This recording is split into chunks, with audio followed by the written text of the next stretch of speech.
Ikki est un loser pathétique qui s'inscrit dans une académie de magie, bien qu'il ne puisse pas l'utiliser. Mais tout change lorsqu'il révèle qu'il est un épéiste de rang S et qu'il met à terre le plus fort des élèves, qui doit maintenant tout faire pour lui. L'histoire commence avec Ikki battu et maltraité par ses parents à cause de sa faiblesse. Un jour, il en a assez et décide de s'enfuir. En chemin, il rencontre un étrange samouraï qui remarque sa douleur et l'encourage à s'entraîner dur pour progresser. Des années plus tard, Ikki intègre une académie de magie où il commence un entraînement intensif au combat. Un matin, après une séance d'entraînement, il retourne à son dortoir et est choqué de trouver la princesse Stella, une princesse surpuissante, dénudée. Pour rétablir l'équilibre, Ikki enlève sa chemise, mais cela lui vaut une gifle. Ensuite, Stella le dénonce au principal Kurano. Ikki arrive donc au bureau de Kurano et explique qu'il n'a pas voulu espionner Stella. En entendant cela, Kurano insiste sur le fait qu'il doit assumer ses actes. Ikki se retourne et commence à s'excuser auprès de Stella, promettant de lui laisser faire ce qu'elle veut de lui. Stella en profite, lui ordonnant de danser sur un toit et de se suicider juste après pour mériter son pardon, mais Ikki refuse. En conséquence, Stella charge sa magie de feu, promettant de le rôtir pour être entrée dans sa chambre pendant qu'elle s'habillait. Pour se sauver, Ikki crie qu'il ne pouvait pas détourner le regard parce qu'elle était sexy, ce qui adoucit Stella. À ce moment-là, il essaie de clarifier que la chambre où elle se changeait était la sienne, mais Stella insiste sur le fait que c'est la sienne. Avant qu'ils ne commencent à se disputer, Kurano révèle qu'ils ont tous les deux raison, car ils sont maintenant colocataires, ce qui les choque. Kurano les ramène au dortoir pour montrer que leurs étiquettes de nom ont déjà été placées et qu'elle ne peut rien y faire. Confus, Ikki demande pourquoi Stella, l'élève la plus puissante, est associée à lui, un élève de rang F qui redouble. Kurano dit que c'est parce qu'ils sont tous deux des cas à part, sans personne de leur niveau. Ensuite, la princesse Fireball commence à se disputer avec Ikki sur les règles du dortoir, car elle ne veut pas qu'il lui fasse un coup fourré la nuit. Voyant cela, Kurano suggère qu'ils règlent leurs différends par un duel et Ikki est d'accord. Sa réaction surprend Stella car elle sait qu'elle est l'élève la plus puissante de l'académie, et qu'il n'y a aucune chance qu'Ikki la batte en duel. Stella accepte alors de l'affronter, mais en ajoutant que celui qui perd devra devenir le serviteur du gagnant. Une heure plus tard, ils arrivent dans une arène pour le duel. Et alors que Kurano explique les règles du duel, Stella et Ikki dégainent leurs épées. Au début du match, Stella attaque Ikki avec son épée enflammée qui rôtit tout au contact.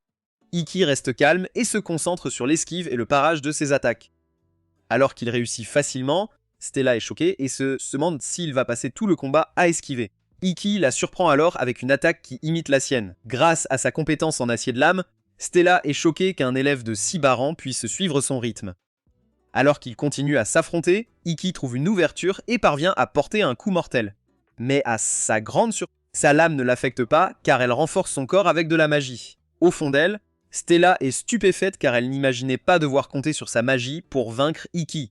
Sachant maintenant qu'Ikki est incroyablement fort, elle libère toute sa puissance magique pour le finir. Mais Ikki esquive avec une vitesse lumineuse et porte un coup critique qui l'assomme. Bien qu'il s'effondre peu après, il est déclaré vainqueur du combat. Ce soir-là, Kurano rend visite à Stella à l'infirmerie et lui dit qu'Ikki est aussi épuisé car la compétence qu'il a utilisée ne peut être activée qu'une minute et lui vide de son énergie pendant une journée. Stella a du mal à considérer Ikki comme un F, mais Kurano lui dit que le système de classement se concentre uniquement sur les capacités magiques et non sur les compétences de combat réelles.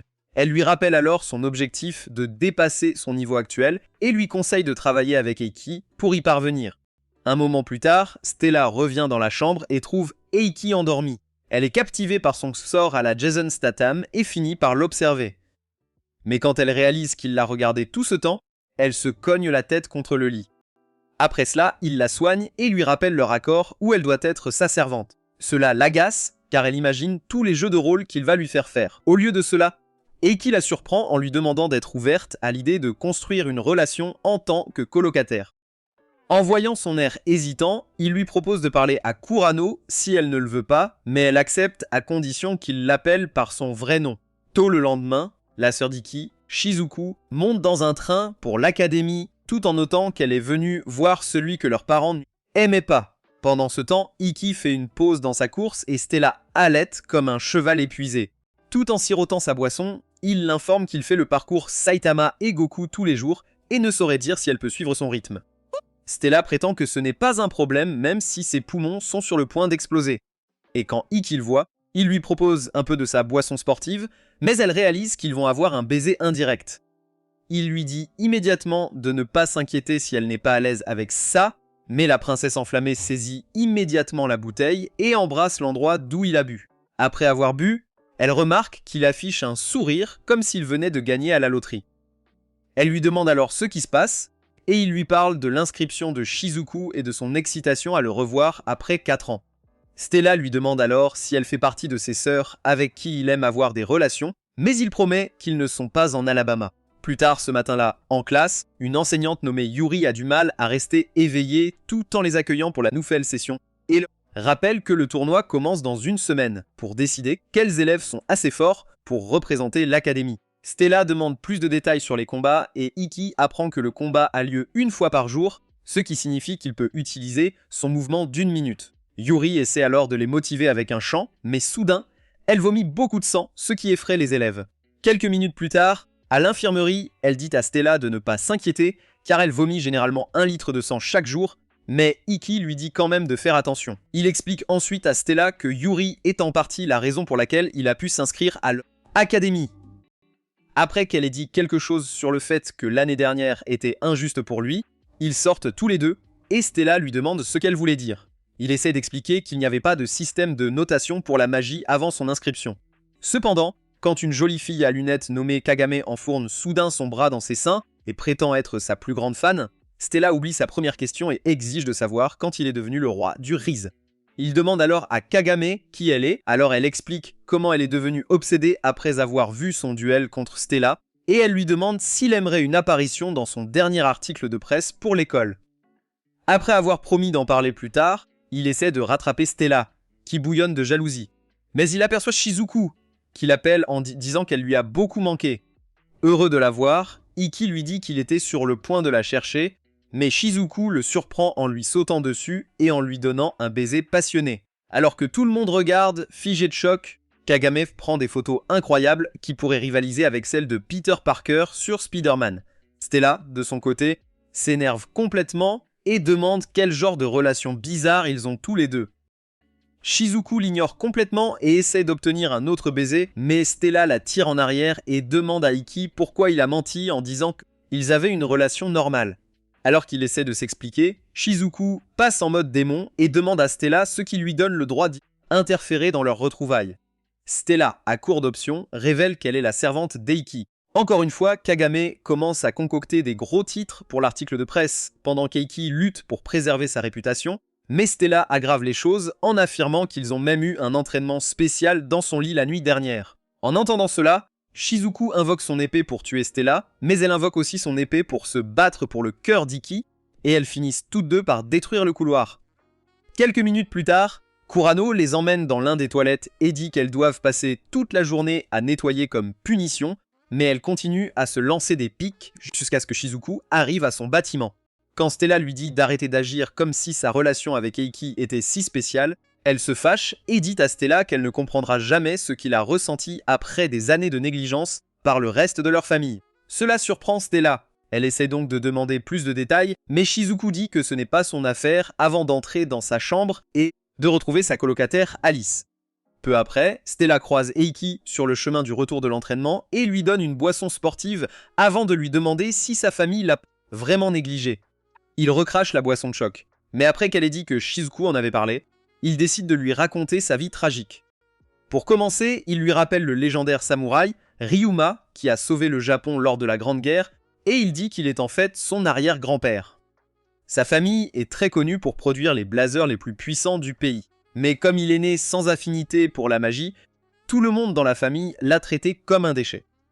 Après des années de négligence, il a décidé de quitter la maison un jour, mais c'était presque sa dernière erreur, car une tempête de neige s'est soudainement levée ce soir-là et a failli l'envoyer dans un autre monde. Juste au moment où il allait s'effondrer, la frustration d'être traité comme rien l'a mis en colère, et Ryoma, qui venait de finir son entraînement, l'a repéré. Il lui a donc dit d'utiliser cette frustration comme carburant et de continuer à se battre. À cause de cela, il a commencé à s'entraîner aussi dur qu'il le pouvait tout seul. Mais après s'être inscrit à l'académie, Sa famille a convaincu l'ancien directeur de commencer à évaluer les élèves en fonction de leur capacité magique juste pour qu'ils ne puissent pas obtenir son diplôme. Cette triste histoire amène Stella à penser qu'ils sont pareils. Puisqu'elle s'est aussi entraînée seule pendant des années, elle promet de l'aider à progresser de toutes les manières possibles. Pendant ce temps, Shizuku a également fini de raconter à Alice son obsession pour le Clizy d'Iki. Mais au lieu d'appeler l'hôpital psychiatrique, il promet de jouer le rôle de sa grande sœur chaque fois qu'elle aura besoin de parler.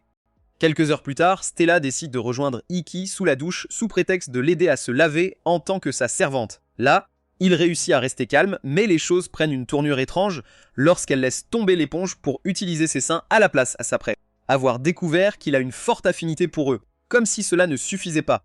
Son déguisement tombe soudainement, le faisant ressentir la vraie chose, et elle finit par être gênée. Plusieurs jours plus tard, après une séance d'entraînement intense, Stella dit à Iki qu'elle a déjà reçu un email concernant son premier match de tournoi, et elle affronte Momo, sa senior. Iki se souvient de la façon dont Momo se battait, alors il essaie d'en parler à Stella, mais elle l'arrête et dit qu'elle aime ne rien savoir de son adversaire. Faire cela l'aidera à s'entraîner pour quand elle devra affronter des ennemis inconnus à l'avenir. Après l'avoir observé, Iki dit que malgré leurs différences, ils ont la meilleure relation de l'académie. Le visage de Stella devient rouge écarlate après avoir entendu cela et elle est sauvée par la cloche. Alors Kiki se dirige vers la classe, elle l'arrête et bégaye comme une folle en essayant de l'inviter à un rendez-vous. Mais juste à ce moment-là, Shizuku la devance et il accepte. Cela brise le cœur de Stella et elle réalise que c'est un problème de compétence. Le lendemain, Stella se joint à la sortie et Shizuku est irrité de la voir. Alors qu'elle se dispute et trouve des arguments pour prouver pourquoi l'autre ne mérite pas Iki, ce dernier est confus en se demandant qui est Alice et pourquoi son choix de vêtements ne correspond pas à son genre. En voyant cela, Shizuku présente Alice comme sa colocataire et Alice révèle qu'il est une demoiselle dans l'âme. Il taquine même Eiki au point que Shizuku sort une lame, prête à le faire tomber dans la ruelle. Après avoir empêché Shizuku de commencer une autre bagarre, ils sortent tous. Mais en arrivant au centre commercial, Stella remarque que les frères et sœurs se tiennent par la main, alors elle dit à Shizuku d'arrêter. Shizuku dit alors qu'ils se tiennent toujours par la main depuis qu'ils sont petits. Et dès que Stella demande à tenir la main d'Iki aussi, Shizuku joue la carte psychologique en lui rappelant de rester à sa place en tant que servante d'Iki, où elle révélera ses sentiments pour lui. N'ayant pas d'autre choix, Stella fulmine et lance à Iki. Quelques instants plus tard, les filles essaient de profiter d'un bon parfait. Mais alors Iki se penche soudainement vers Shizuku et prend un morceau de son visage avant de le lécher et de complimenter sa tenue. Cela la fait sortir de son personnage et Alice la taquine à ce sujet. Stella, voulant le même traitement, couvre alors tout son visage de parfait pour qu'il en mange, mais il décide plutôt de lui apporter une serviette. Alors que Shizuku est surprise de voir jusqu'où Stella irait juste pour attirer l'attention d'Iki, Alice admet qu'il est presque en train de soutenir Stella. Après avoir nettoyé Stella, Alice suit Iki aux toilettes, et Iki remercie Alice d'avoir instauré la confiance avec Shizuku, car elle a toujours eu des problèmes avec les étrangers. Après qu'Alice ait promis de veiller sur elle, Iki essaie de partir, mais Alice l'arrête soudainement et indique qu'il sent un problème. Quelques secondes plus tard, un voyou parmi plusieurs qui prévoit de prendre le contrôle du centre commercial entre dans les toilettes et couvre toute la salle de bain de bal. Après que le second lui rappelle les ordres de leur patron de prendre tous les otages vivants, le malfrat lui dit de ne pas s'inquiéter puisque personne n'était à l'intérieur. Ils sortent donc tous les deux. Une fois partis, Iki et Alice sortent de l'un des portails d'Alice. Grâce à l'aptitude d'Alice à se déplacer dans l'ombre, ils se faufilent et arrivent dans la salle de surveillance quelques instants plus tard. Là, Alice surveille les mouvements des voyous pendant qu'Iki appelle Kurano pour lui faire le point. Elle lui demande de protéger tout le monde et lui permet d'utiliser son arme, car la police est encore en route et ne pourra rien faire, les malfrats demandant de l'argent pour les otages. Cependant, le voyou fou qui adore tirer sur tout ce qui bouge frappe une dame qui lui répond. Cela énerve son fils qui tente de l'attaquer pour avoir blessé sa mère, mais le voyou l'attrape et se prépare à le transformer en kebab. Soudain, Stella intervient et fait fondre ses balles avec sa chaleur. En voyant cela, le chef des voyous, Bichot, arrive et s'excuse auprès de Stella pour le comportement de son comparse inutile. Pourtant, il essaie de punir la dame pour avoir élevé un gamin si irrespectueux, et à ce moment-là, Stella se jette sur lui avec son épée invoquée. Mais il contre l'attaque en l'absorbant et la frappe en libérant l'énergie absorbée. Il explique alors comment l'un de ses anneaux absorbe les capacités d'un blazer tandis que l'autre les renvoie contre eux, et lui demande de ne pas prendre la vie de la dame. Stella devra s'excuser en montrant ses atouts.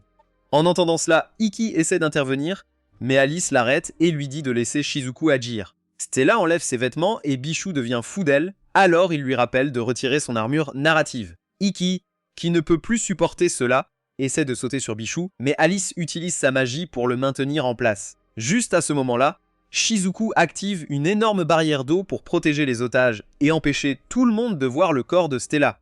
Et à ce moment-là, Bichou ordonne à ses hommes de tirer sur la barrière et de trouver la magicienne. Ikki, maintenant libre d'agir, utilise son pouvoir pour suivre chaque balle à super vitesse avant de sauter pour attaquer. Comme auparavant, Bichou se prépare à absorber son attaque, mais Ikki lui tranche tout le bras. Bichou rugit et ordonne à ses hommes de tirer sur Ikki, mais Stella révèle qu'elle les a tous assommés. Ikki se précipite pour l'enlacer et tombe soudain à genoux alors que les effets de ses compétences lui drainent son énergie. Tout à coup, une dame qui se cachait parmi les otages tient une autre personne en joue et lui ordonne de se rendre. Mais elle est abattue par une flèche magique avant qu'un étudiant nommé Shizuya ne se révèle. Peu après, il prend tout le crédit pour avoir sauvé les otages. Et quand Ikki s'approche pour le remercier, Shizuya lui demande pourquoi il est encore à l'académie puisqu'il ne deviendra jamais chevalier avec son pouvoir inutile. En entendant cela, Stella s'approche pour lui dire qu'Ikki est bien plus fort que lui. Mais Shizuya commence à rire et demande si elle parle du même Ikki qui a fui leur premier duel. Il dit ensuite à Ikki qu'il est enfin temps de régler les comptes. Juste à ce moment-là, Ikki vérifie ses mails et voit que Shizuya est son premier adversaire au tournoi. La semaine suivante, Stella commence le tournoi en affrontant Momo. Dès que le match commence, Stella le pousse à abandonner sans avoir besoin d'utiliser son épée. Quelques heures plus tard, elle faillit avoir une crise cardiaque quand Kagame déboule dans le vestiaire pour féliciter tous les trois d'avoir gagné leur premier combat. Pendant que Stella essaie de cacher son énorme poitrine, Alice s'intéresse au travail de Kagame en tant que meilleur reporter de l'école et commence à comploter pour répandre des rumeurs avec elle. Plus tard, Stella trouve Ikki en train de regarder des vidéos des précédents combats de Shizuya et elle dit que Shizuya ne se bat pas comme un chevalier, mais comme un poulet avec ses attaques camouflées. Ikki dit alors que Shizuya ne s'intéresserait jamais à quelqu'un comme elle car ses attaques ont une grande zone d'effet et enlèveraient le camouflage de Shizuya. Contrairement à elle, Shizuya est un mauvais match pour Ikki car Ikki n'est pas de type sensoriel et n'a pas de capacité pour localiser Shizuya. Réalisant que les choses pourraient être difficiles pour Ikki, Stella s'inquiète pour lui, mais lui fait promettre de vaincre Shizuya quoi qu'il arrive. Plus tard dans la journée, alors qu'il fait son jogging du soir, Ikki se remémore son incident passé avec Shizuya et il jure de gagner quoi qu'il arrive. Juste à ce moment-là, il aperçoit Alice qui vient lui parler. Alice lui demande alors ce qui s'est passé l'année précédente, alors Ikki révèle qu'il y a environ 1 an, sa famille avait essayé de le faire expulser par le précédent directeur. Et une fois que Shizuya en a eu vent, il a exigé un duel avec Ikki. À l'époque, Ikki a pris une raclée sans riposter, sachant que s'il le faisait, il serait expulsé pour un duel non officiel. À cause de cela, sa réputation, déjà au plus bas, a pris un coup terrible. Après avoir écouté tout cela, Alice dit Ikki est déjà habitué à endurer la douleur des autres qu'il ne peut pas entendre quand son âme crie à l'aide. Il souhaite qu'un jour quelqu'un entende l'âme souffrante d'Ikki et le sorte de sa misère. Le lendemain, jour du combat d'Ikki contre Shizuya, Shizuku, Stella et Alice rencontrent Ikki et suggèrent de passer le temps avec quelque chose de fun, puisqu'il doit encore attendre un peu avant le combat. Mais il décide de refuser l'offre pour se concentrer sur sa préparation. Peu après, il termine son inscription et reçoit une visite surprise de Nen, une vieille amie de Kurono. Il la reconnaît rapidement et lui demande pourquoi elle s'intéresse à lui, mais elle s'approche et lui demande s'il veut passer une soirée câline. À ce moment-là, Kurono arrive et menace de la renvoyer auprès des êtres célestes si elle continue de flirter avec les élèves avant de l'entraîner avec lui. Dans la salle d'attente, quelques instants plus tard, Ikki essaie de canaliser toutes ses émotions dans le combat, mais il fait soudain une crise de panique juste avant qu'on l'appelle dans l'arène. Après que Shizuya soit sorti et ait montré son sourire éclatant pour séduire les filles, il est surpris qu'Ikki soit là et promet de le détruire devant tout le monde. Dès qu'ils reçoivent le signal de départ, Shizuya transforme toute l'arène en sa forêt personnelle et active sa compétence de disparition pour rester caché. Cependant, Ikki perçoit facilement toutes ses attaques et les bloque. Shizuya se moque d'Ikki en disant qu'il n'a pas changé, puis il décide d'intensifier les choses en annonçant où il va tirer avant que l'attaque ne frappe. Il enchaîne immédiatement avec des flèches invisibles qui font tomber Ikki de l'arbre et lui infligent une douleur immense. Stella ne comprend d'abord pas pourquoi Ikki n'a pas utilisé son mouvement d'1 minute pour mettre KO Shizuya dès le début du match, mais Alice explique qu'Ikki ne peut pas l'utiliser car il est un véritable épave. Stella a du mal à comprendre ce qu'elle veut dire, car elle a toujours entraîné avec lui et ils ont surmonté des épreuves, mais elle réalise alors les attentes qu'elle avait placées sur lui et comment il avait fait semblant d'être confiant. Alors que Shizuya continue d'infliger des blessures à Ikki, celui-ci perd progressivement son endurance et sa confiance. Pour aggraver les choses, tous les autres élèves commencent à se moquer de lui. Shizuya lui assène alors un dernier coup dans la colonne vertébrale et rejoint le reste de l'Académie pour l'insulter. Stella, qui est en colère contre tout le monde, leur crie de se taire. Puis elle crie à Ikki de se ressaisir, car la version de lui dont elle est amoureuse ne recule pas sans se battre. Ces mots le touchent, et il la remercie pour son encouragement. Il commence donc par se donner quelques coups pour reprendre ses esprits. Shizuya se moque de lui en pensant qu'il peut changer son destin, alors il tire une flèche sur Ikki. Mais c'est à ce moment-là, Ikki a activé sa compétence d'1 minute et attrape la flèche à main nue. Shizuya est choqué et pense que c'est un coup de chance, alors il bombarde Ikki d'une pluie de flèches invisibles. Ikki active sa vision parfaite et part toutes les flèches comme Sekiro. Une fois que Shizuya réalise que son camouflage ne le sauvera pas, il prend la fuite tout en essayant de convaincre Ikki de le laisser partir, mais Ikki l'ignore. Shizuya essaye donc toutes les attaques inutiles de son arsenal. Voyant qu'Ikki est sur le point de faire son mouvement final, Shizuya admet qu'il a peur de se faire couper par une épée. Ikki l'ignore et l'attaque néanmoins. Heureusement pour lui, Ikki manque de peu, mais Shizuya s'est déjà évanoui sous le choc, offrant automatiquement la victoire à Ikki. Cependant, Ikki s'évanouit aussi d'épuisement et se réveille à l'infirmerie des heures plus tard pour voir Stella en train de baver en l'attendant. Pendant ce temps, Shizuku attend dehors pour donner à Stella une chance équitable en amour. Et quand Alice la voit, il l'embrasse pour être une âme gentille. Quand Stella se réveille, elle crie de honte et attaque Ikki pour avoir laissé un loser lui infliger autant de dégâts. Il s'excuse d'avoir perdu son aplomb et dit soudain qu'il a des sentiments pour elle. Elle reste d'abord figée sous le choc avant de dire qu'elle l'avait seulement dit à l'époque pour le motiver. Mais il lui dit de ne pas s'inquiéter de se sentir mal à l'aise, car il voulait juste lui dire ce qu'il ressentait. Au moment suivant, elle lui demande de fermer les yeux et s'incline pour l'embrasser sur la joue avant d'admettre qu'elle a aussi des sentiments pour lui. Cela rend Ikki heureux et il la serre fort dans ses bras en admettant qu'il sent qu'il peut devenir plus fort avec elle. Après cela, ils promettent d'atteindre le sommet avant de se battre pour voir qui est le meilleur. 2 semaines plus tard, pendant que Stella s'entraîne seule, elle se demande pourquoi Ikki n'a pas fait de mouvement sur elle depuis qu'ils sortent ensemble.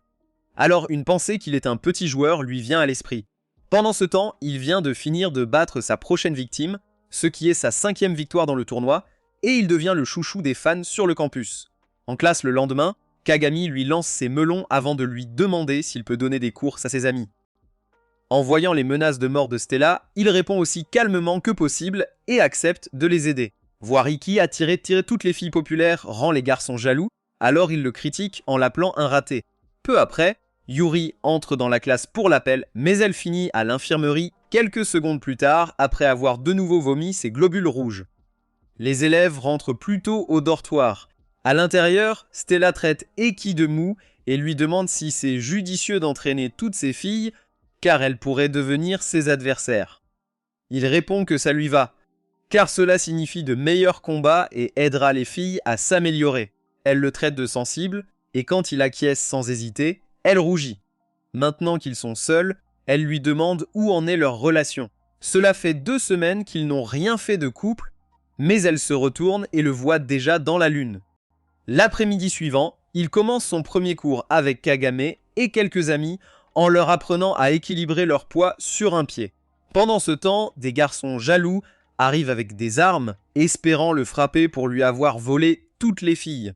Mais il les met tous à terre comme des dominos.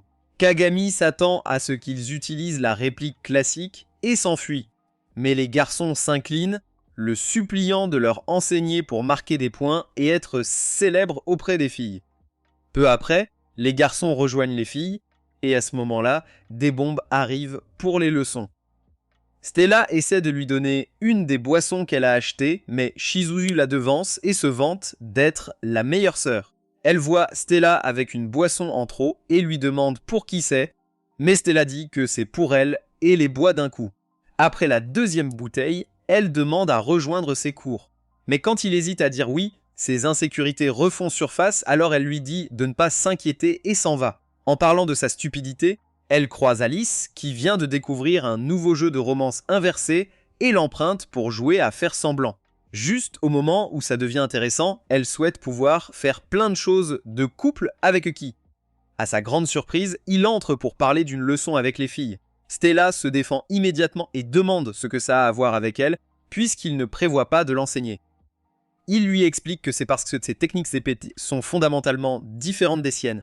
Il lui dit que son style d'épée est basique et qu'essayer de l'enseigner, elle qui est déjà au-dessus de son niveau, ne servira à rien. En entendant cela, Stella se laisse convaincre et accepte avec joie de les rejoindre. Le lendemain dans le bus, elle sourit en se remémorant comment Euki l'a soutenue la nuit précédente. À son arrivée à la piscine, les filles mettent leur maillot de bain et les garçons bavent devant Stella, Shizuku et Kagami.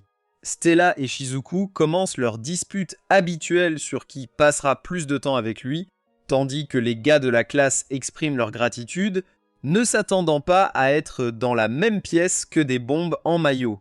Elle décide donc d'essayer l'exercice sous-marin pour se distraire. Cependant, juste au moment où elle entre dans la zone, Kagame demande soudain s'ils ont craqué et manque de la faire couler. Après l'avoir aidé à recracher l'eau, elle pose la même question et dit qu'elle meurt d'envie de savoir comment va leur relation, mais Stella nie sortir avec lui. Kagame annonce alors qu'elle va se tourner vers Iki. Cela énerve Stella, qui finit par avouer qu'elle sort avec Iki. Pendant ce temps, Shizuku demande à Alice si ça ne lui semble pas bizarre qu'elle veuille commencer une histoire d'amour avec Iki, et ce type menteur lui fait croire que c'est normal d'être folle. De retour à la fontaine, Kagami apprend tout sur la relation ennuyeuse de Stella avec Iki. Après plusieurs minutes à la convaincre de lui dire ce qu'elle veut vraiment, elle part et l'appelle pour lui parler. Stella lui demande alors son avis sur son maillot. Après avoir dit qu'il les aime, Ikki demande soudain si leur relation va vraiment bien à ce niveau. Au lieu de réfléchir à ce qu'il vient de dire, Stella se convainc qu'il en a marre de sortir avec une fille ennuyeuse qui ne tente jamais d'être audacieuse. Elle se met à pleurer et lui dit de partir s'il le veut. Cependant, il est confus par cela et essaie d'expliquer ce qu'il voulait dire, mais elle commence à argumenter sur le fait qu'il ne fait jamais rien de romantique avec elle. Au moment suivant, ils se fâchent aussi et ils se disputent jusqu'à ce qu'ils réalisent qu'ils ont tous deux été trop lents à réaliser leur fantasme. Ils conviennent alors de dire ce qu'ils veulent ensemble et finissent par partager leur premier baiser. Des heures plus tard, ils montent dans le bus pour retourner au campus et reçoivent tous deux un nouvel email de combat disant que leurs prochains adversaires sont des membres du conseil étudiant.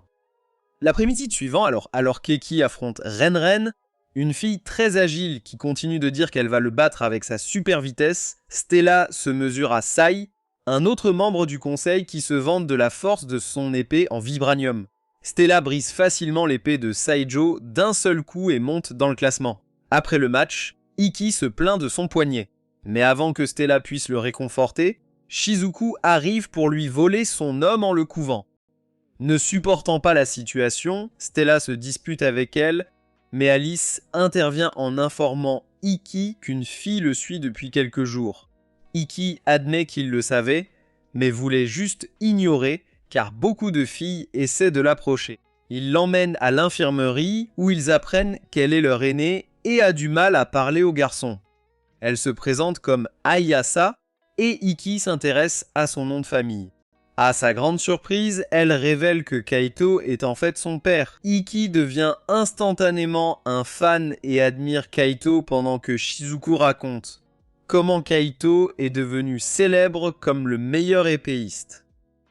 Ikki s'excuse immédiatement d'être insensible, mais Ayasa lui dit de ne pas s'en faire et qu'elle est contente que son père est un fan. Puis, Shizuku et Stella commencent à exiger de savoir pourquoi elle suivait Ikki.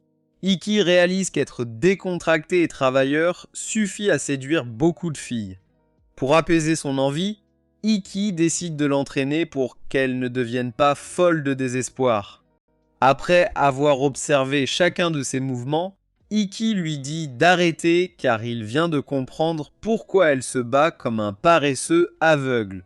Il lui rappelle qu'ils ont des morphologies différentes.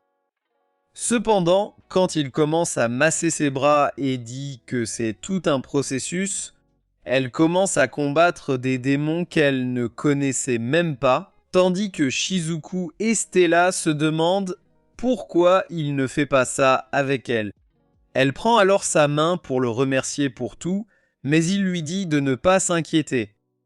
Après l'entraînement, en rentrant au dortoir, Ayasa continue de s'extasier sur la taille et la force des mains d'Iki.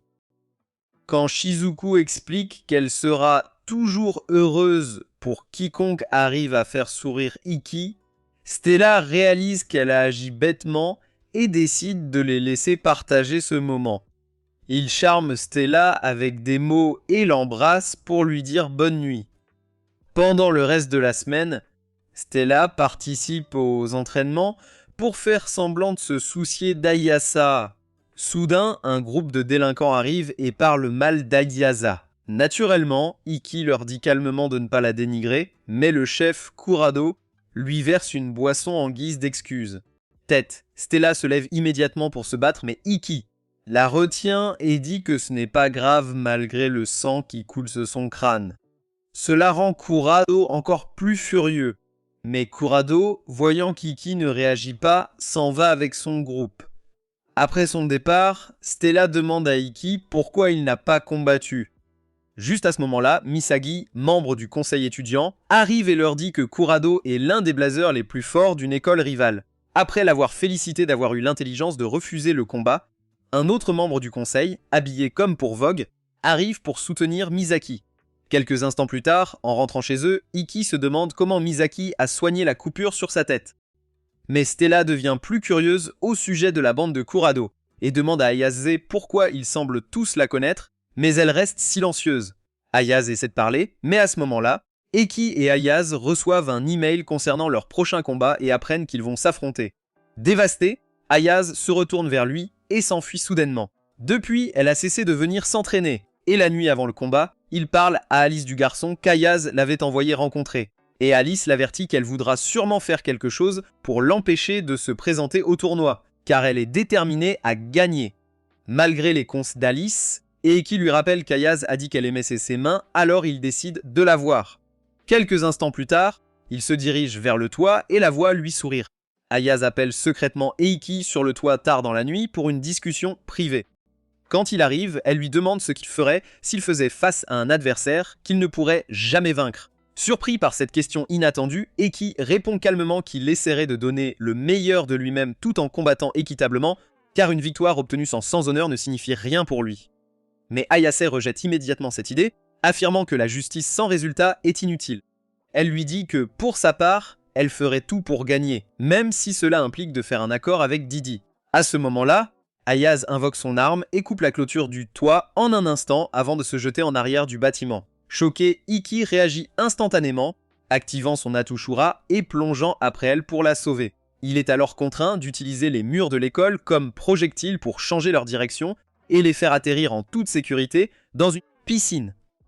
Demandant pourquoi elle avait fait quelque chose d'aussi imprudent, Ayase répond qu'elle l'avait intentionnellement poussé à utiliser sa carte maîtresse pour que son corps souffre des effets secondaires, lui donnant un avantage lors de leur duel à venir. Même après l'avoir manipulé, Ayase a l'air visiblement coupable, mais elle se convainc qu'elle n'a pas le choix si elle veut devenir assez forte pour récupérer l'honneur de sa famille. Elle s'éloigne alors, le laissant là. Étant donné qu'il venait d'utiliser son coup le plus puissant, le corps d'Iki souffre d'une grave fatigue, mais il lutte encore pour retourner au dortoir. Dès qu'il arrive, il s'écrase directement dans les melons de Stella alors qu'elle rêve de se faire craquer.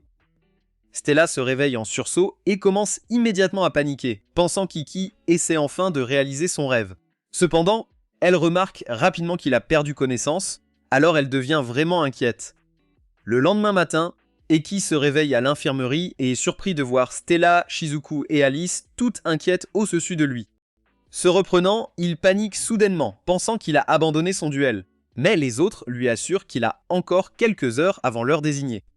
Peu après, il est convoqué par le président Kurono, qui lui pose des questions sur l'incident sur le toit. Voyant l'ampleur des dégâts causés au bâtiment scolaire, elle avait immédiatement déduit qu'Eki devait être impliqué, car elle avait reçu des rapports sur son hospitalisation soudaine. Même s'il avait été trompé par Ayase, Iki refuse de la dénoncer, déclarant qu'il est prêt à assumer les conséquences des dégâts. Au lieu de cela, il demande l'histoire derrière la famille d'Ayaz. Le président est alors contraint d'expliquer la vérité derrière le comportement inhabituel d'Ayaz. Des années plus tôt, son père, connu comme le dernier samouraï, a tout perdu après avoir été vaincu par Kurado, le sabreur qu'ils avaient croisé au restaurant la veille. Leur nom de famille a alors perdu sa réputation, ce qui a conduit son père à sombrer dans le coma. Depuis, Ayaz porte seule le fardeau de restaurer l'honneur de sa famille. Elle a participé au festival des arts martiaux des 7 étoiles pour une seule raison, vaincre Kurado et récupérer ce que sa famille a perdu. Mais en cours de route, son obsession pour la vengeance a complètement déformé son style d'escrime. Pendant ce temps, Ayaz rend visite à son compte dédié à sa mère qu'elle atteindra le sommet et récupérera l'honneur de leur famille. Ikki, quant à lui, comprend enfin pourquoi Ayaz est si désespéré de gagner. Lorsque ses amis lui demandent quels sont ses plans pour le duel, il répond qu'il va donner tout ce qu'il a, car ce serait un manque de respect envers Ayaz de ne pas se battre à fond. Lorsque l'heure du duel arrive, l'arène se remplit rapidement de spectateurs impatients de voir le combat entre les étudiants bien entraînés, qui n'ont pas perdu un seul match depuis le début du tournoi. Au moment où le match commence, Ikki charge vers Ayase, espérant en finir rapidement, mais ressent soudain une vive douleur dans son corps. Une coupure apparaît alors de nulle part, surprenant à la fois lui et le public. Il est alors suivi d'une série de coups qui apparaissent sur son corps de plusieurs directions pendant le duel, bien qu'Ayaz ne l'ait jamais touché. On révèle alors qu'Ayaz a placé des pièges invisibles sur le champ de bataille avant le début du match. Dès qu'Ikki en touche un, les coups compressés s'activent et le blessent.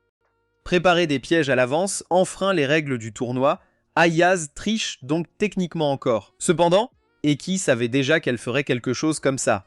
Avant le combat, il avait demandé aux officiels de ne pas arrêter le match même s'il la voyait enfreindre les règles, car il voulait la vaincre correctement. Ayaz continue d'attaquer avec agressivité, utilisant son art noble pour aggraver chaque blessure qu'Ikki reçoit. À chaque mouvement, ses blessures deviennent plus profondes, et le public réalise peu à peu à quel point ses capacités sont dangereuses. Malgré ses blessures et les effets secondaires d'Itoshura, Ikki commence calmement à analyser les positions de ses pièges invisibles. Peu à peu, il commence à les éviter par pur instinct et par son art du sabre. Alors que le combat se poursuit, Ikki confronte enfin directement Ayaz. Il lui dit que son maniement de l'épée est devenu creux parce qu'elle a abandonné la fierté qu'elle portait autrefois. La noble épéiste qu'il admirait a disparu au moment où elle a laissé la vengeance et le désespoir contrôler son cœur. Ces mots frappent plus fort que n'importe quelle attaque, car Ayaz sait déjà qu'il a raison, mais elle l'interrompt, lui dit que si elle a appris de son père, c'est que se battre avec honneur est inutile si on perd à la fin. Paniqué, Ayaz lance une nouvelle série d'attaques, mais Ikki les évite facilement encore une fois, prouvant qu'il a complètement compris son plan. Elle décide alors de donner tout ce qu'elle a, canalisant tous ses pièges à Ayaz, mais il les coupe facilement et utilise l'une de ses techniques secrètes pour l'abattre sans lui faire de mal. S'effondrant au sol, Ayaz refuse d'accepter la défaite alors qu'elle lutte désespérément pour se relever, mais son corps refuse de bouger car elle a épuisé toute son énergie. Des larmes commencent à couler de ses yeux, alors que toute la pression et la frustration qu'elle a accumulée la submergeant.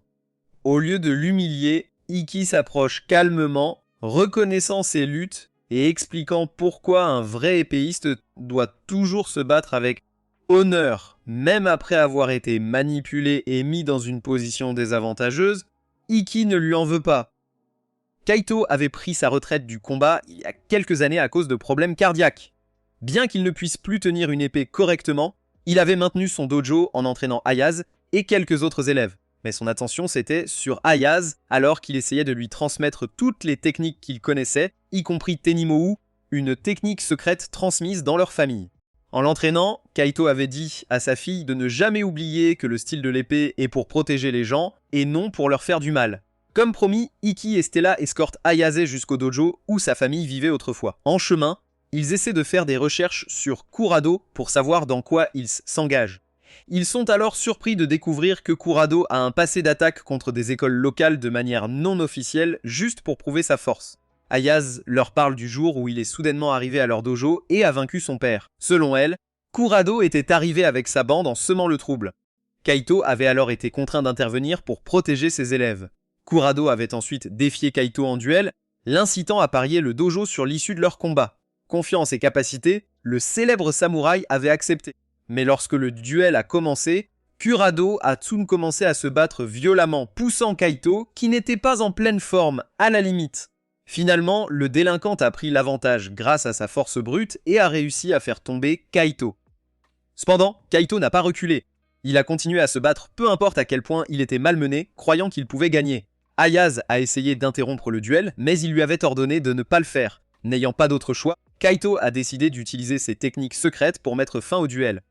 Cependant, lorsqu'il a commencé le processus, son problème cardiaque s'est manifesté, le faisant tousser du sang. Kurado, qui avait déjà commencé à avoir peur, a alors vu l'opportunité et l'a saisie immédiatement, faisant tomber le vieil homme au sol. Il a gagné le dojo à Yatsuji Dojo, qui est maintenant dirigé par Kurado et sa bande. En entrant dans l'enceinte, il rencontre une bande de gangsters qui ne semble pas très accueillants pour les voir. Ikki est alors obligé de les aider à comprendre pourquoi il est le personnage principal et eux ne le sont pas. Après s'être occupé des extras des personnages, l'équipe retrouve Kurado sur un canapé délabré au sein du dojo. En les voyant, Kurado reconnaît immédiatement Ikki comme l'étude faible qu'il a intimidé dans un restaurant il y a quelques jours. Lorsqu'ils demandent ce qu'ils veulent, Ikki demande hardiment un duel pour le dojo. Kurado, semblant sceptique, demande à Ikki de montrer sa valeur pour être son adversaire. Ikki lui montre alors les cartes d'étudiants de ses camarades tombés au combat pour prouver sa force. Pour pimenter les choses, Ikki lui demande d'utiliser sa véritable arme, car il serait plus satisfaisant de le battre à son apogée. Kurado accepte alors la proposition en sortant Orochimaru, sa lame spéciale, ce qui est suffisant pour donner des frissons dans le dos de n'importe qui. Mais Ikki, de manière inattendue, dégaine avec désinvolture son Intetsu préparé pour le duel. Lorsque le duel commence, Kurado attaque vicieusement Ikki, ne lui laissant pas le temps de riposter. Malgré la pression, Ikki tente de contrer, chronométrant parfaitement sa contre-attaque. Mais cela ne sert à rien car Kurado l'esquive facilement. Ikki est alors capable de comprendre la raison pour laquelle personne ne semble pouvoir vaincre Kurado, son temps de réaction insensé. Alors que les réflexes d'un épéiste moyen prennent 3 secondes, Ikki, qui a toujours été un prodige, prend 1 seconde. Cependant, les réflexes de Kurado utilisent même la moitié des touches E, ce qui ne devrait même pas être réalisable pour un humain. Kurado le félicite d'avoir compris ses mouvements, mais souligne que cela n'aurait pas d'importance car il s'était de toute façon abandonné. Cela dit, il utilise une technique spéciale qui duplique son arme en pleine attaque, frappant l'Ikki dans différentes directions. Ikki fait de son mieux pour suivre le rythme, mais cela ne fait que rendre Kurado plus sérieux à mesure qu'il continue d'augmenter la fréquence des attaques. Bientôt, la vitesse de l'arme s'intensifie au point où Ikki commence à être attaqué dans 4 directions simultanées, lui faisant subir des dégâts. Voyant cela, Ayasa essaie d'intervenir, mais Stella l'arrête, soulignant qu'Ikki a souri tout le temps. Elle se souvient ensuite que son père semblait avoir un sourire similaire lors de son combat avec Kurado. Compte tenu des circonstances, Ayasa se rend alors compte qu'après la défaite de son père, les excuses qu'elle pensait qu'il lui avait présentées étaient adressées à Kurado en raison de l'état terrible de son corps. Pendant ce temps, au cours du duel, il devient clair que la principale faiblesse de Kurado est son endurance, car ses techniques nécessitent beaucoup d'énergie physique pour être performantes. Et il rencontre rarement des adversaires comme Ikki, qui le forcerait à continuer à tout donner longtemps. Souriant comme des monstres, Ikki et Kurado discutent pendant qu'ils reprennent leur souffle d'épuisement. Après avoir confirmé que le dernier samouraï avait également souri lors de son dernier combat, Ikki promet à Ayase qu'il lui rendra le dojo. Il prépare ensuite une nouvelle technique alors qu'il charge sur Kurado. Remarquant le changement d'énergie, Kurado transforme immédiatement son arme en une forme plus dangereuse, la lançant également sur Ikki. À sa grande surprise, plutôt que d'esquiver comme d'habitude, Ikki charge droit sur lui tout en préparant sa technique.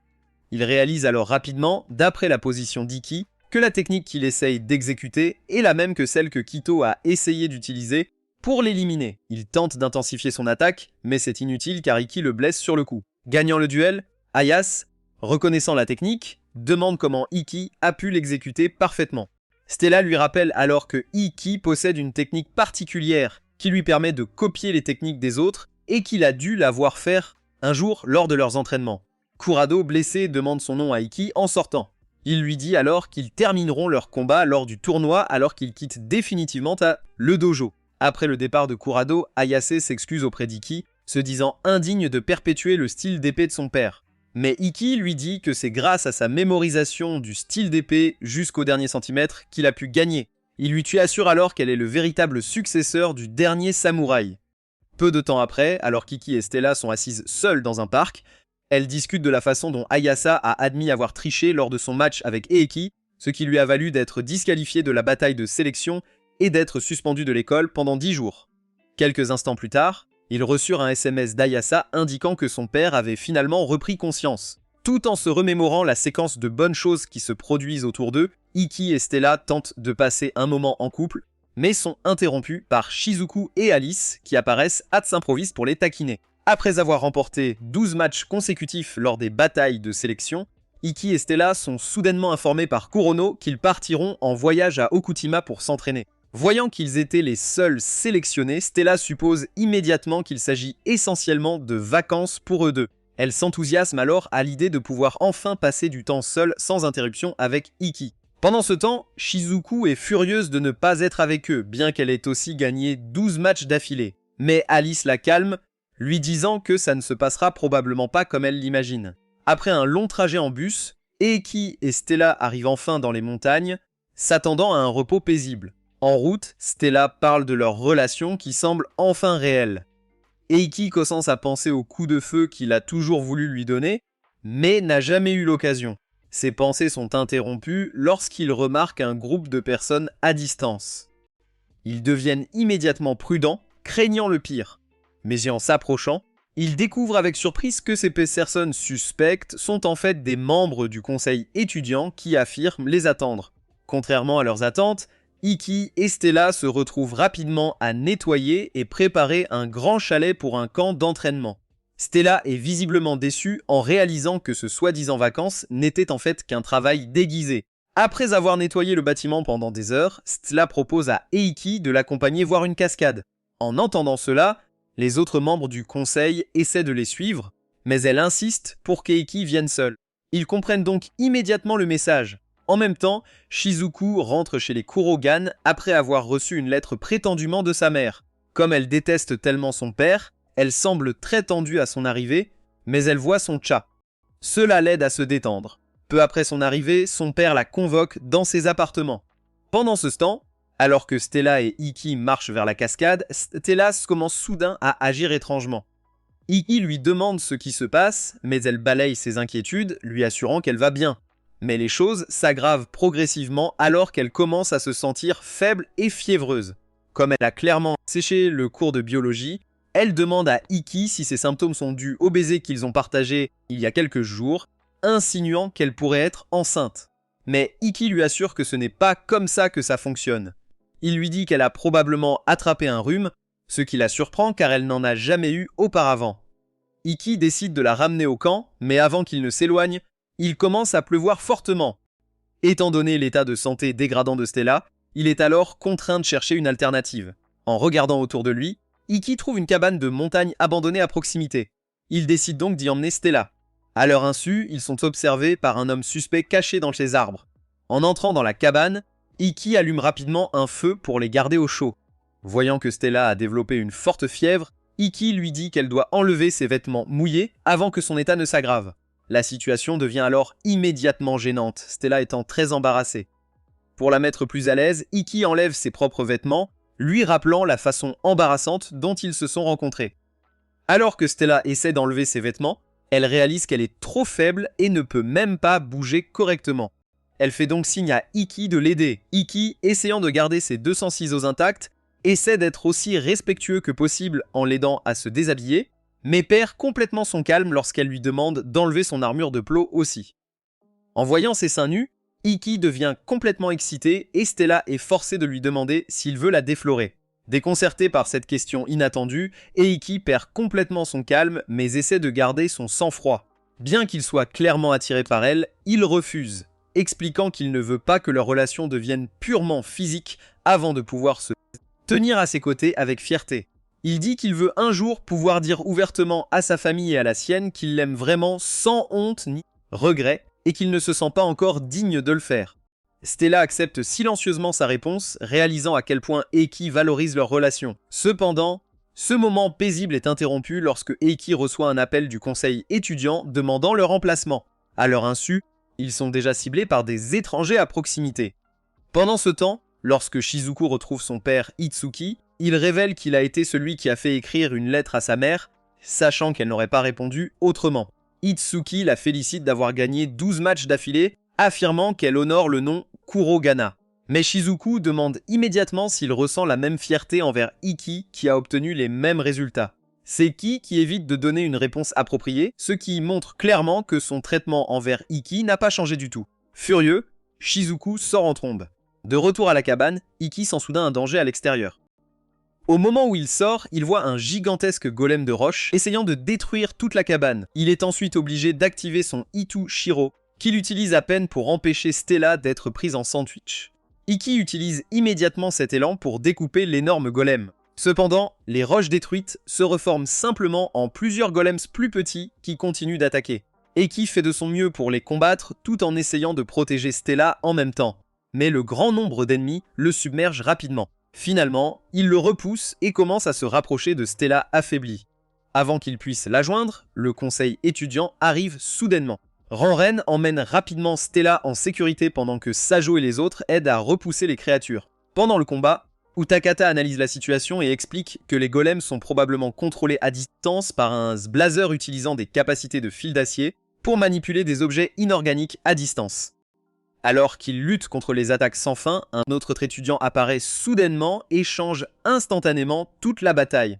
Une fille portant des lunettes et un uniforme de l'académie de Tirade entre calmement sur le champ de bataille et détruit les plus petits golems, sans effort. Elle déclenche alors une attaque éclair écrasante appelée Raikiri, annihilant le gigantesque golem et électrocutant la personne qui le contrôlait à distance. Iki reconnaît immédiatement la jeune fille comme étant Tokatudu, le chevalier le plus fort de l'académie Agun et l'un des 4 meilleurs combattants du précédent Seven Star Sword Art Festival. Elle est également présidente du conseil étudiant. Ailleurs, la personne derrière l'attaque se révèle être liée à un homme mystérieux en costume rouge, montrant que l'agression n'était pas du tout aléatoire. Cette nuit-là, Shizuku reçoit une notification l'informant que son prochain adversaire pour le duel n'est autre que Tuka. Shizuku se souvient de la façon dont s'est déroulée son enfance dans la maison Kurogan. Comme elle était une blazer très talentueuse depuis le début, elle avait eu le privilège de pouvoir faire ce qu'elle voulait. En conséquence, elle était devenue dégoûtée non seulement par les autres humains, mais aussi par elle-même. Tout a ensuite changé lorsqu'un jour, un jeune Iki l'a giflée, dénonçant l'un de ses méfaits. Bien qu'il ait été sévèrement puni pour cela par les adultes, Shizuku avait alors décidé que quoi qu'il arrive, elle suivrait son frère bien-aimé, ignorant quelle était réellement sa situation. Ce soir-là, Stella, Iki et Alice ont lu un article de journal selon lequel la marionnette Rock qui les avait attaqués était un véritable géant vent, ce qui semble plutôt improbable. Iki leur dit que même après avoir investi à fond, ils n'ont toujours pas pu découvrir qui était derrière l'attaque. Leur conversation passe ensuite au prochain duel de Shizuku avec Tuka. Stella exprime son inquiétude à propos de Shizuku, car elle pense que Tuka est un adversaire dangereux car elle est une utilisatrice de foudre. Mais Alice souligne que Shizuku peut manipuler les impuretés de l'eau pour qu'elle ne conduise pas l'électricité, ce qui la soulage un peu. Cependant, Iki est toujours visiblement inquiet car il sait que la bataille ne sera pas facile et il ne veut pas que sa sœur subisse de graves blessures. Pendant ce temps, Shizuku, submergée par ses pensées, décide de prendre une douche. Elle est ensuite approchée par Stella qui exprime son inquiétude, essayant de la calmer, mais la rage de Shizuku l'apaise, la forçant à partir. Après son départ, Alice se présente et emmène Shizuku dehors pour parler. Il raconte ensuite à Shizuku à quel point les autres s'inquiètent pour elle, la poussant à vouloir gagner encore plus. Voyant à quel point Iki est traitée par le reste de la famille, elle a la détermination personnelle de devenir suffisamment forte pour pouvoir se battre à ses côtés. Le lendemain, le match commence enfin et les 2 participants sont accueillis sur le ring par l'annonceur, qui présente également un Nae désintéressé comme commentateur. Au début du match, aucun des participants ne bouge d'un pouce. Alors qu'ils comprennent tous les deux à quel point le moment est critique, Iki explique que la technique mortelle de Toka, le Raikiri, est si puissante que même les 7 champions de l'art de l'épée ont dû rester hors de sa portée pour gagner. En conséquence, il pense que Shizuku fera de son mieux pour rester hors de portée de Toka, tout en se concentrant sur les attaques, à longue distance. Shizuku fait alors le premier pas en utilisant son tutu-do Hijien, sa technique de l'eau pour créer un grand plan d'eau qu'elle lance sur Tuka. Comme prévu, la prodige de l'éclairage les traverse facilement alors qu'elle tente de combler l'écart. Mais l'intelligente Shizuku continue de spammer des attaques à plus longue portée alors qu'elle profite de l'occasion pour prendre plus de distance. Finalement, Tuka crée une ouverture. Mais dès qu'elle est sur le point de charger Shizuku, Shizuku gèle l'eau déjà invoquée, recouvrant tout l'anneau de glace et piégeant les jambes de Tuka. Elle lance ensuite une progression d'attaques de glace, mais Tuka les traverse facilement. Shizuku reprend son assaut avec des slashes d'eau, mais Tuka les bloque facilement. Dans un moment d'hésitation, Shizuku est soudain frappé. On découvre plus tard que c'était un clone d'eau, mais malgré cela, Shizuku est légèrement blessée par la lame de Tuka. Elle sent alors que quelque chose ne va pas, car Tuka semble non seulement prédire ses mouvements parfaitement, mais aussi perturber son champ de vision et son temps de réaction. Tuka lance alors une attaque rapide, submergeant complètement les défenses de Shizuku. Après un examen attentif, Ikki réalise que Tuka utilise la même technique que Nani avait démontrée lors de ses préparatifs de match. Neni apparaît alors à ses côtés et le confirme. Elle explique que la technique s'appelle Nukiashi, combinant mouvement furtif et contrôle de la respiration d'un ancien art martial. Après avoir dit cela, elle monte immédiatement sur Stella et commence à la caresser en plein jour. Ikki explique que le Nukiashi interfère avec la perception subconsciente de Shizu, rendant les mouvements de Tuka plus difficiles à suivre. Kurano apparaît alors et confirme que Toka et Nene ont été formés par le même maître, Nangao Torajiro, le dieu de la guerre. Réaliser la raison de leur écart de puissance, Ikki conclut que, à moins que Shizuku ne trouve un moyen de contrer les mouvements de Tuka, elle perdra. Stella commence alors à encourager Shizuku à continuer de se battre. En entendant la voix de Stella, Shizuku retrouve sa détermination. Sans l'admettre, elle est touchée par le soutien. Elle guérit immédiatement ses blessures grâce à la manipulation de l'eau et se prépare à utiliser sa carte maîtresse, déterminée à rejoindre le festival des 7 étoiles avec les autres. Shizuku utilise des flacons d'eau pour étendre son contrôle sur l'arène, créant plus de structures de glace pour limiter les mouvements de Tuka. Elle envoie alors Tuka glisser à portée, où elle tente une autre attaque décisive. Retrouvant l'avantage, Tuka frappe à nouveau, mais la cible s'avère être un clone d'eau. Plusieurs clones apparaissent alors sur le champ de bataille, chacun chargeant Tuka avec de puissantes attaques d'eau.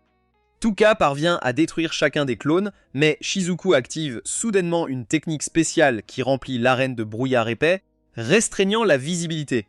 Dans le brouillard, elle enduit son arme d'eau et lance des attaques cachées continues en utilisant l'humidité de ses clones. Suivant une séquence parfaite d'attaques, Shizuku se déplace rapidement pour un coup final. Cependant, Tuka voit à travers la tromperie facilement. Au moment où Shizuku s'engage dans son attaque, Tuka active Raikiri et frappe avant que Shizuku ne puisse porter son coup. Le brouillard se dissipe alors et Shizuku s'effondre. Tuka est déclarée gagnante. Quelques instants plus tard, Shizuku se réveille à l'infirmerie. En se réveillant, elle voit Ikki, Stella et Alice dans la pièce avec elle. Émotionnellement submergée, Shizuku leur demande de partir. Ikki et Stella respectent sa demande en sortant. Cependant, Alice reste derrière. Il la réconforte alors, lui assurant qu'elle a bien fait. Et pour la première fois, Shizuku craque dans ses bras, pleurant à chaudes larmes. Pendant ce temps, dans le couloir, Ikki remarque discrètement que Shizuku est devenue vraiment forte malgré sa défaite. Ailleurs, Itsuki reçoit des nouvelles de la défaite de Shizuku. Un homme en costume à ses côtés demande ce qu'il faut faire ensuite, et sans hésitation, Itsuki lui ordonne de procéder comme prévu. Des jours plus tard, après avoir gagné un autre match, Stella se promène avec Ikki pour parler de leur promesse de se battre à nouveau au sommet. Mais ils passent alors tous les petits bavardages pour s'embrasser sans réaliser qu'un voyeur les prend en photo. Plus tard, Kurano l'appelle dans son bureau pour lui demander s'il sait quelque chose sur Mamoru, qui s'avère être un membre de la Fédération internationale des chevaliers. Après lui avoir dit que Mamoru visite fréquemment la maison familiale puisqu'il travaille en étroite collaboration avec Itsuki, elle lui dit qu'ils l'ont récemment trouvé en train d'espionner l'académie, ce qui signifie qu'il cherche probablement un moyen de faire expulser Ikki. Ikki propose alors de partir si sa présence cause des problèmes à l'académie, mais Kurano l'arrête et lui rappelle sa promesse de protéger chaque élève, peu importe qui ils sont. Des heures plus tard, ils retrouvent Stella, mais au lieu de s'embrasser, ils entrent dans le bureau du conseil étudiant et trouvent Toka par terre avec sa fabrique de gâteaux exposée. Après avoir réprimandé Misaki et les autres pour avoir mis le bazar, Elle essaie de se présenter de manière respectueuse, mais Stella lui dit de commencer par réparer sa jupe. Quelques instants plus tard, ils arrivent tous dans un orphelinat et Misagi explique qu'il a en fait grandi dans un avant que leur pouvoir ne les mène à une vie meilleure, l'académie. En jouant avec les enfants, Ikki remarque un étrange bonheur chez Tuka et demande à Misagi. Elle lui explique que s'occuper des orphelins est sa source de pouvoir. Ikki se demande alors d'où vient sa propre motivation, mais reste confus jusqu'à son retour à l'académie. Juste à ce moment, Alice, Shizuku et Kagami arrivent avec un nouveau papier viral, insinuant qu'ils ont eu des actes indécents sur le campus. Après avoir lu que Ikki est un élève corrompu avec une mauvaise attitude, Stella brûle le papier et essaie de se défouler sur autre chose. Mais Mamoru arrive et demande à Ikki de le suivre pour un interrogatoire. Comme d'habitude, Stella le défend, mais il l'arrête et promet que tout ira bien avant de monter dans la voiture. Cependant, sa vie bascule quand il est arrêté quelques minutes plus tard et doit se présenter devant un tribunal dirigé par celui qui a toujours voulu le détruire. Lorsque le phoque humain lui demande pourquoi il traîne avec une princesse sur le campus, essaye d'expliquer qu'ils n'ont rien fait de mal, mais Mamoru lui dit rapidement de se taire. Malgré cela, Ikki affirme qu'il aime vraiment Stella et ne trahirait jamais son code moral pour le plaisir, alors il l'enferme. Les jours passent et ils font amener ses concurrents pour compliquer ses chances de victoire, mais il réussit à garder son parcours parfait, tandis que Stella ignore les rumeurs pour préserver leurs promesses. Lors du déjeuner plusieurs jours plus tard, il réalise que les rumeurs à son sujet se sont aggravées. Stella se demande si sortir avec lui était une erreur, mais Shizuku attaque soudainement et promet de ne jamais lui pardonner si elle ne respecte pas les sacrifices qu'Ikki fait pour prouver leur amour. Le lendemain, Stella décide d'aider Ikki à se souvenir de son amour en coupant une partie de ses cheveux et en convainquant Yuri de les glisser pour lui pendant un de ses combats. Quand il a enfin la chance de les voir, sa confiance revient, alors il attend une autre audience et demande à voir Itsuki qui est derrière tout ça. Étonnamment, ils acceptent sa demande. Il entre dans le bureau d'Itsuki et le regarde longuement avant de réaliser qu'il a toujours voulu être reconnu par son père.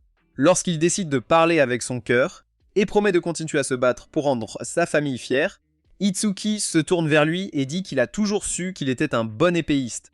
Cela surprend d'abord Ikki, mais le vrai choc survient quand Itsuki lui dit que ses réussites n'ont pas de sens s'il n'a pas de vrai talent ou de capacité magique. Ce n'est pas suffisant. Il explique qu'il a toujours voulu qu'Ikki se contente d'être un nobody, car son obsession pour la grandeur ne fera que faire croire à d'autres sans pouvoir qu'ils ont une chance. Après quelques minutes d'abus verbal, Ikki réalise qu'il n'a finalement rien signifié pour sa famille et commence à pleurer, mais Itsuki le renvoie dans sa cellule pour qu'il continue à répéter les mêmes combats éprouvants. Quelques jours plus tard, Mamoru l'appelle à nouveau, mais cette fois, ils promettent de le laisser poursuivre ses rêves s'il peut vaincre Tuka. Le soir suivant, Tuka appelle Shizuku au bureau du conseil pour lui parler du combat et dit qu'elle ne lui fera pas de cadeau, même si Ikki est trop faible pour se battre. Elle demande alors à Shizuku de le convaincre d'abandonner le match, car c'est le seul moyen d'échapper à une possible mort. Quelques minutes plus tard, elle retourne dans sa chambre et raconte tout à Alice avant de demander son avis. Il lui dit simplement qu'elle est la seule à pouvoir prendre cette décision et qu'elle doit suivre son cœur. Alors que Shizuku est confuse car ce dernier combat déterminera le sort des rêves d'Ikki, Tuka se demande si elle sera fière si elle bat Ikki et se qualifie pour les nationaux. Elle demande son avis à Yuta, qui lui dit que même si les adultes ont arrangé le match en leur faveur, elle doit se battre d'une manière dont elle serait fière. Cette nuit-là, Stella s'entraîne comme une folle en pensant à Ikki, qui désespère de sa situation. Le lendemain, tous les étudiants se rassemblent dans l'arène centrale pour les duels finaux qui détermineront quels étudiants représenteront l'académie. Cependant, contrairement à tous les autres matchs précédents, l'excitation des étudiants atteint de nouveaux sommets alors qu'ils attendent de voir Tuka et Ikki monter sur scène pour ce qui pourrait être le duel le plus intense de l'histoire de l'académie. Pendant qu'ils parlent de qui pourrait gagner, Nene et Kurono voient des hélicoptères de presse prêts à diffuser et réalisent que Mamoru a tout organisé pour humilier Ikki. Au moment où un vieux bonhomme nommé Danjo arrive pour regarder le combat avec eux, Nina panique en le voyant car il est en fait son maître. Lorsqu'il admet qu'Ikki est la principale raison de sa présence, Mamoru demande si c'est à cause de la vieille rivalité entre leurs familles. Ils essaient tous de l'ignorer comme une publicité non désirée, jusqu'à ce qu'ils disent qu'Iki échouera automatiquement au match s'il ne se présente pas dans les prochaines minutes. En entendant cela, Kurano demande immédiatement pourquoi ils ne l'ont pas amené de l'établissement comme promis, mais Mamoru prétend qu'ils n'y sont pour rien car il est parti tout seul. À ce moment-là, Iki, qui traîne sur la route, commence à sombrer dans la folie alors que son esprit se divise et devient son plus grand détracteur. Cependant, après avoir refusé d'écouter son alter ego haineux, il tombe dans les bras de Shizuku et voit tous ses fans l'encourager derrière elle. Lorsque Stella lui montre aussi la médaille qu'elle a obtenue pour se qualifier aux nationaux, il retrouve un peu de confiance et décide de la rendre fière en battant Tuka. Juste à ce moment, il entend tous les étudiants l'encourager et se lève pour se battre alors que Misagi lui souhaite bonne chance avant qu'elle ne se dirige vers l'arène pour affronter Iki. En voyant qu'il est toujours là, Mamoru peine à cacher sa colère tandis qu'Alice, qui s'est aussi qualifiée pour les nationaux, rejoint les filles pour regarder. Avant de commencer, Tuka dit à Iki qu'elle ne lui fera pas de cadeau même si ses blessures lui donnent un avantage déloyal, mais il affirme que cela ne posera pas de problème et promet de la surclasser. Dès qu'elle invoque son épée, il active sa carte maîtresse, et Shizuku lui demande immédiatement s'il a perdu la tête, car il la garde toujours pour la dernière attaque. Mais Stella lui dit de ne pas s'inquiéter car il prévoit de forcer son chemin vers la victoire. Tuka remarque cela et décide également d'utiliser son coup final. Mais dès qu'ils chargent tous les deux, Iki sacrifie ses vaisseaux sanguins et chaque goutte d'énergie pour dépasser ses limites. Au moment suivant, tout le monde dans l'arène se tait et regarde avec choc alors que l'épée de Tuka se brise avant qu'elle ne s'évanouisse. Après qu'Iki lève la main pour accepter la victoire, Mamoru perd complètement son calme et court pour l'éliminer en plein jour. Mais Stella le repousse comme une boule de bowling avant de courir pour étreindre Iki. Pendant que Shizuku et les autres l'encouragent, il lui demande soudain si elle veut être dans sa vie pour toujours, provoquant une nouvelle onde de choc dans l'arène. Et tout le monde a du mal à croire qu'il vient de demander une princesse en mariage en direct à la nation. Après que Stella accepte sa demande avec un baiser, son père l'appelle pour exprimer sa déception d'avoir passé toutes ces années à détruire son propre fils. Quelques jours plus tard, Toka présente Ki et tous les autres gagnants comme représentants de l'Académie pour les nationaux. Et après le traditionnel discours, elle fait de Ki leur capitaine et l'appelle pour recevoir le drapeau. Elle déclare ensuite être heureuse qu'il l'ait vaincu d'un seul coup et il la remercie aussi de lui avoir fait comprendre que les hommes sont toujours plus forts avant d'accepter le drapeau et de recevoir enfin toute la reconnaissance que son père lui a refusée toutes ces années. Plus tard, lui et Stella se retrouvent pour enfin se rapprocher, mais Shizuku et sa meilleure amie amoureuse, des saucisses, arrivent comme d'habitude pour les interrompre. Merci d'être resté jusqu'à la fin de la vidéo. Commentez votre meilleur couple et pourquoi vous pensez qu'il est mieux Kiki et Stella. N'oubliez pas de liker et de vous abonner pour rester informé de nos dernières vidéos.